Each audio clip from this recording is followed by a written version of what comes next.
ভাৰতীয় জনতা পাৰ্টিৰ অসম প্ৰদেশৰ মাননীয় সভাপতি,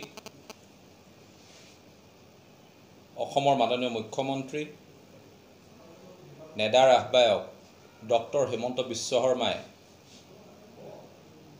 আজি কিছুদিনৰ পূৰ্বে এটা কথা কৈছিল যে কংগ্ৰেছ আৰু AIUDFৰ মিত্ৰতাই আমাৰ অসমীয়া খিলঞ্জীয়াসকলৰ ভৱিষ্যতৰ প্ৰতি অহনি সংকেত। আজি সেই কথা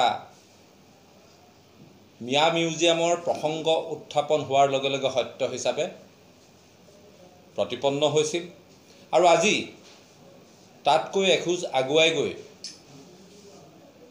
দেশৰ সাৰ্বভৌমত্বৰ প্ৰতি ভাবুকি সৃষ্টি কৰি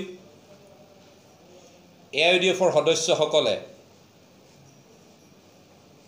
শিলচৰ বিমানবন্দৰত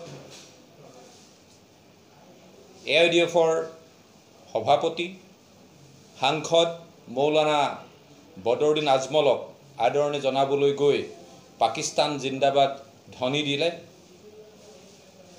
আৰু কাজেই এই কথা প্ৰতিপন্ন হ'ল যে আমি পূৰ্বৰে পৰা যিটো কথা কৈ আহিছিলোঁ যে AIUDFৰ এক ৰাষ্ট্ৰ বিৰোধী এক চৰিত্ৰ আছে আৰু সেই চৰিত্ৰ আজি ৰাজহুৱাকৈ উন্মোচিত হ'ল।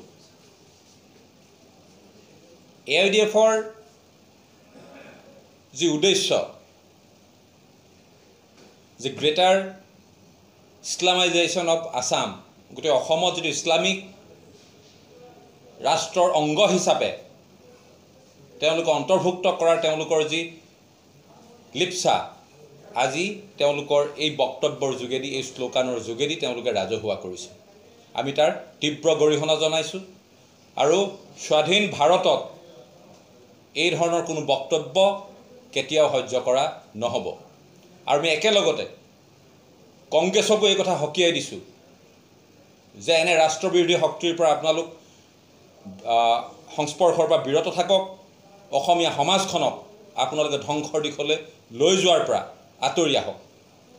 কাৰণ কেৱল ক্ষমতাৰ বাবেই যি ধৰণে নামনি অসম, মধ্য অসমৰ জনগাঁথনি সম্পূৰ্ণ সলনি কৰি পেলোৱা হ'ল কংগ্ৰেছৰ পৃষ্ঠপোষকতাত, এইবাৰ কংগ্ৰেছে AIUDFৰ বুকুচাত উঠি সমগ্ৰ অসমখনকে ক্ষমতাৰ বাবে অনাগত দিনত কেৱল তেওঁলোকৰ মুখ্যমন্ত্ৰী পাবৰ বাবেই যি ধৰণে AIUDFৰ মিত্ৰালি কৰিছে, সেয়া অসমীয়া খিলঞ্জীয়াসকলৰ বাবে অত্যন্ত এক অহনি সংকেত কঢ়িয়াই আনিছে।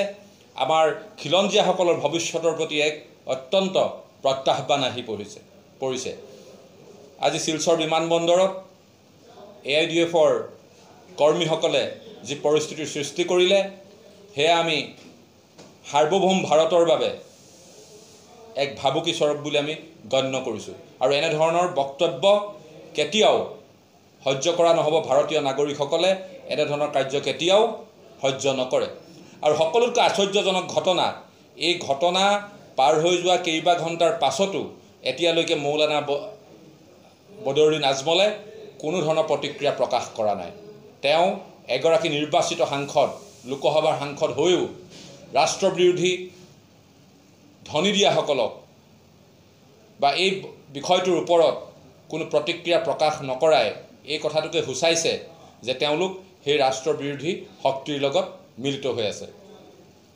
অনাগত দিনত আমাৰ উজনি অসমৰ ৰাইজেও এই কথা প্ৰত্যক্ষ কৰিছে যে কংগ্ৰেছে AIUDFৰ লগত মিলিত হোৱাৰ লগে লগে যি ধৰণে নামনি আৰু মধ্য অসমৰ জনগাঁথনি পৰিৱৰ্তন কৰি পেলোৱা হ'ল কেৱল ক্ষমতাৰ বাবেই, এতিয়া সেই প্ৰভাৱ বা সেই নীতি উজনি অসমতো তেওঁলোকে নিশ্চিত ৰূপত অৱলম্বন কৰিব।